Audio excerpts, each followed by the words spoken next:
Саламатсыздар ма 11-ші сынып оқушылары? Бүгінгі алгебра пәнінен логарифмнің қасиеттері деген тақырыпты өтеміз. Тақырыбымыздың мақсаты логарифмнің қасиеттерін білу және оларды логарифмдік өрнектерді түрлендіруде қолдану. Логарифм қасиеттерін үйренбестен бұрын санның логарифмі не екендігін алдымен еске түсіріп алайық.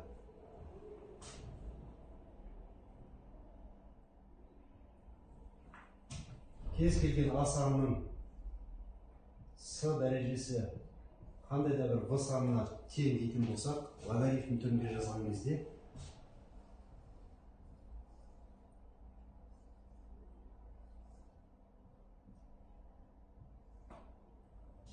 мынадай түрде болады. Логарифм дегенде қысқаша лог деп жазамыз, ал бұл өрнектің жазылуы В санының А негіздегі логарифмі. Және бұнда А саны 0-ден үлкен болу керек. А 1-ге тең болмау керек.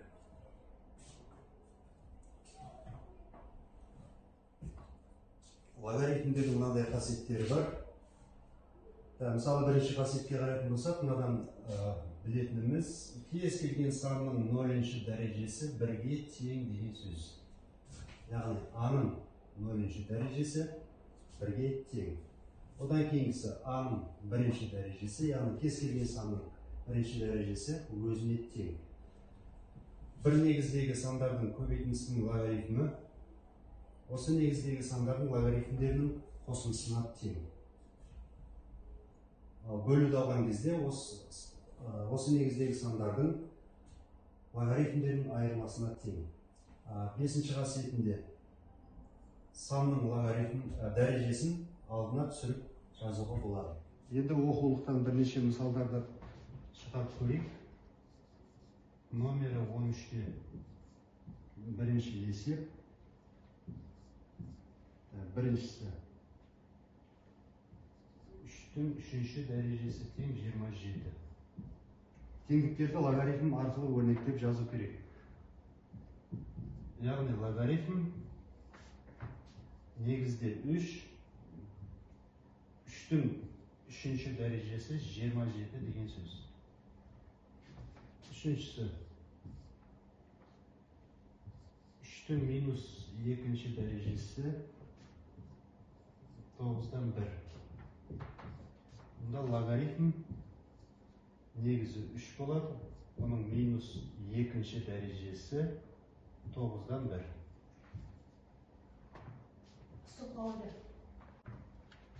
Келесі есеп теңдіктердің ақиқат болатынын тексеруіміз керек екен. 13-те 4-ші есеп. Біріншісі логарифм 3 негіздегі 81 тең 4-ке. Яғни бұнда 3-тің 4-ші дәрежесі тең 81 деген сөз. Яғни 3-ті өз-өзіне 4 рет көбейткенде 81 саны келіп шығады. Үшіншісі логарифм 2 негіздегі 64 тең 6. Яғни 2-нің 6-шы дәрежесі 64-ке тең. Бұнда да 2-ні өз-өзіне 6 рет көбейткенде 64 саны келіп шығады деген сөз. 4-ші есеп. Бұл есептің шарты теңдіктердің ақиқат болатынын тексеріңдер. Яғни, бұнда көрінетіні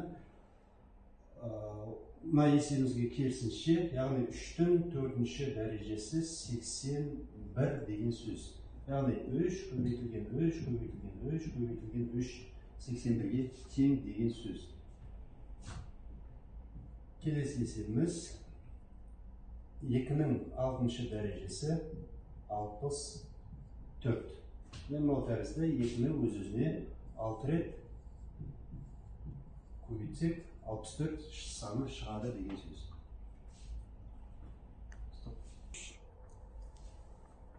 Келесі есептен шығарып көрейік. 13-те 8-ші есеп. Бұл есептің шарты А негіздегі логарифмдерін табыңдар. Яғни мына сандардың, берілген сандардың А негіздегі логарифмін табу керек. А негіздегі болғаннан кейін логарифм 5, яғни А саны 5-ке тең, 5 негіздегі деп аламыз. 5 бұл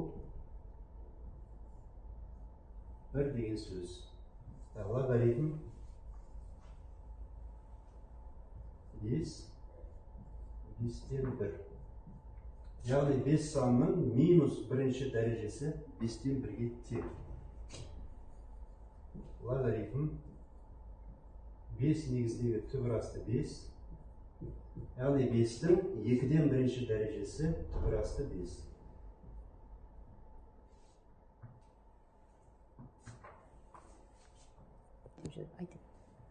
Соңғы санымыз логарифм 5 негіздегі түбір асты 5. Бұл 2-ден 1-ге. Яғни 5-тің 2-ден бірінші дәрежесі түбір асты 5 санына тең. 13-те 10-шы есеп қосуды орындауымыз керек. Яғни логарифмнің қасиеттерінен пайдаланамыз. Логарифм 12, 3. Яғни логарифмнің қасиетіне сәйкес 3 пен 4 сандарын көбейтуіміз керек. Логарифм 12, 12, 1 санына тең. Кейінгі есебіміз негіздері бірдей.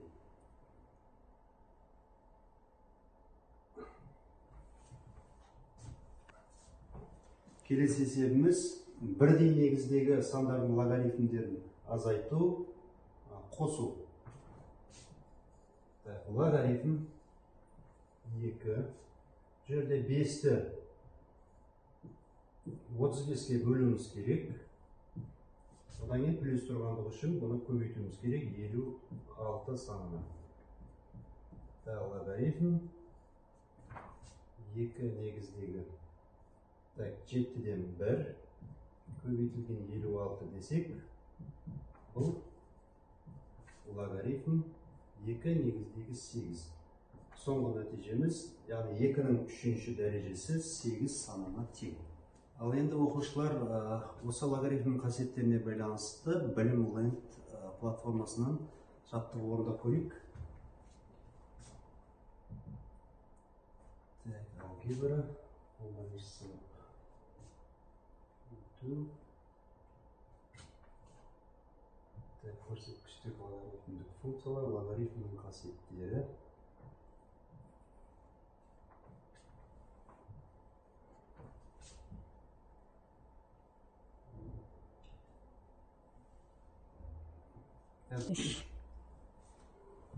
Дұрыс жауапты таңдау үшін логарифмнің қасиеттерін пайдалан деп тұр екен. 10 негіздегі 5 санның логарифміне қосу керек. 10 негіздегі 8 санның логарифмі. Логарифм қасиеттеріне сүйенетін болса, бұл жерде 5 пен 8 көбейтілу керек. Яғни 13, бұл жерде 5 пен 8-дің қосындысы, сондықтан қате болып тұр, бұл тең емес. Дұрыстығын тексеріп көрейік.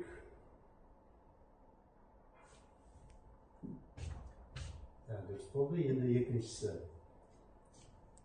5 негіздегі 3-тің логарифмі минус 5 негіздегі 2-нің логарифмі. Бұл жерде 3-ті 2-ге бөлуіміз керек.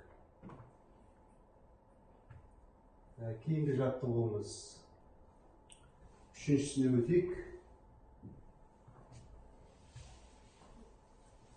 Ортасы минус болғандықтан бірдей негіздегі сандардың логарифмдерінің айырмасы осы сандардың бөлінісіне тең болу керек. Яғни бұнымыз дұрыс, тең. Төртіншісі, бұл жерде логарифм алдындағы 3-ті y-тің дәрежесі түрінде жазуға болады. Сонда y-тің 4-ші дәрежесіне көбейтуіміз керек. Z саны. Яғни бұл тең. Кейінгісі. Мына жерде x минус 3-тің квадраты болады. Оған x-тің 5-ші дәрежесін көбейтуіміз керек. Яғни бұл да бір-біріне тең. Соңғысы x минус 7-нің 3-ші дәрежесі.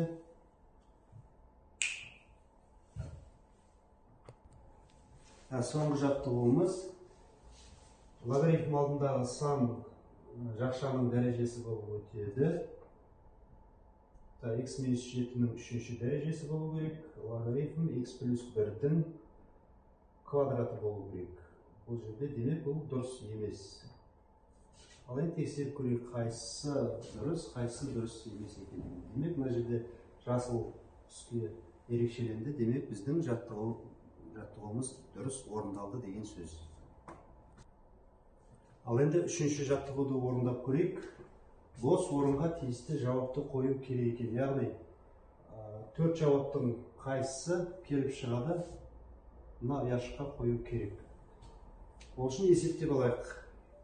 Жаттығудың шарты бойынша А санының П негіздегі логарифмі 1/7, В санының П негіздегі логарифмі 1/54. Біз мына өрнекті есептеуіміз керек. Логарифмнің қасиеттерінен пайдаланатын болсақ, В-ның кубы бөлінген А санының логарифмі, яғни П негіздегі В-ның кубынан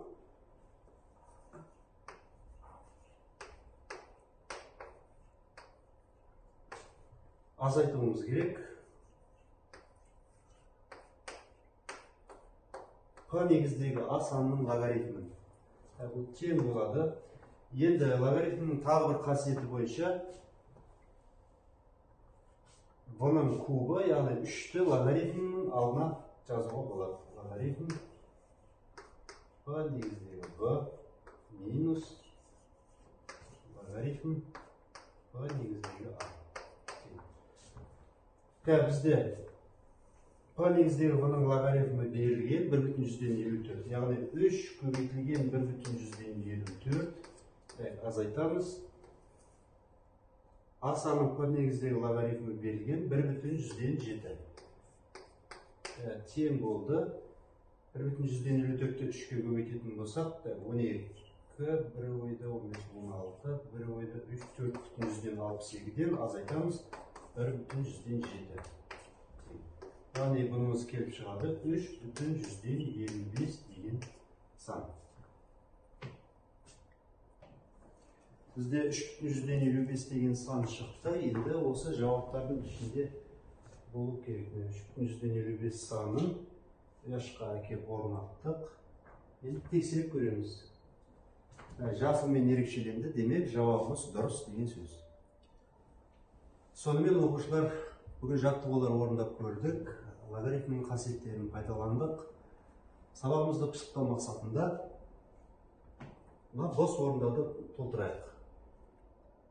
А санының нешінші дәрежесі 1-ге тең? 0-ші дәрежесі. Екінші, А санының нешінші дәрежесі А санының өзіне тең? 1-ге тең. Бірдей негіздегі сандардың логарифмдерінің қосындысы.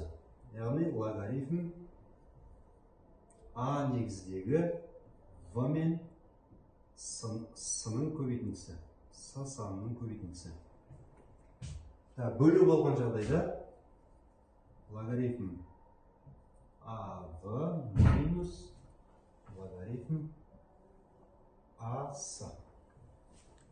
5-ші логарифм алдында тұрған санды В-ның дәрежесі түрінде жазуға болады. Яғни логарифм А негіздегі В-ның М дәрежесі. 6-шысы негіздің дәрежесін логарифмнің алдына кері бөлшекке айналдырып түсіреміз. N-ші дәреже логарифм А негіздегі В. Жаңа негізге көшу бұл логарифм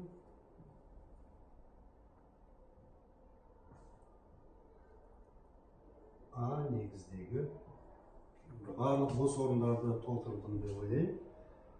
Ал енді 6-шы қасиетте логарифм алдында бөлшек сан тұр. Бөлшектің бөлімі нөлге тең болу мүмкін емес. Сондықтан бұл жерде n нөлден өзгеше болу керек. N тең емес 0 болу керек. Сонымен оқушылар мына логарифмнің қасиеттерін формула ретінде жаттап алуларыңды сұраймын. Ол келешекте әртүрлі есептерді қолдануға керек болады. Үй жұмысы ретінде мына төмендегі тақтада көрсетілген жаттығуларды өзіміз орындап көріп шығарайық.